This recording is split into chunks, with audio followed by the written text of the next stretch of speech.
একটা ভাইয়া আমাকে প্রশ্ন করেছেন যে ভাইয়া আমরা মিথ্যা মামলায় পড়ছি, আমার মামলার ধারা হচ্ছে 302 আর অন্যান্য আসামিদের ধারা হচ্ছে 90, আমাদের সাজা কি হতে পারে?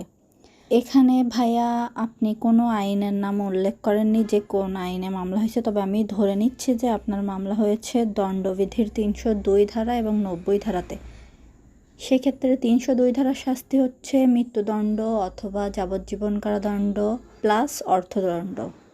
আর দণ্ডবিধির 90 ধারাতে শুধুমাত্র সম্মতির কথা বলা হয়েছে, মানে কোন বিষয়গুলো সম্মতি হিসেবে গণ্য হবে এবং কোনগুলো হবে না সেইগুলোর কথাই বলা হয়েছে। তবে আপনি এখানে বলেছেন যেহেতু মিথ্যা মামলা, আমি আপনাকে বলবো যে আপনি একজন ভালো লয়ার অ্যাপয়েন্ট করেন এবং তার সাথে ভালোভাবে কথা বলেন, আপনি অবশ্যই খালাস পেয়ে যাবেন। যেহেতু এটা মিথ্যা মামলা, আপনার হয়তো সাময়িক একটু হয়রানি হবে, কিন্তু আলটিমেটলি আপনি খালাস পেয়ে যাবেন। আর অবশ্যই অ্যাডভোকেটের সাথে সব কিছু ভালোভাবে শেয়ার করে নেবেন, তাহলে আর কোনো সমস্যা থাকবে না আশা করি।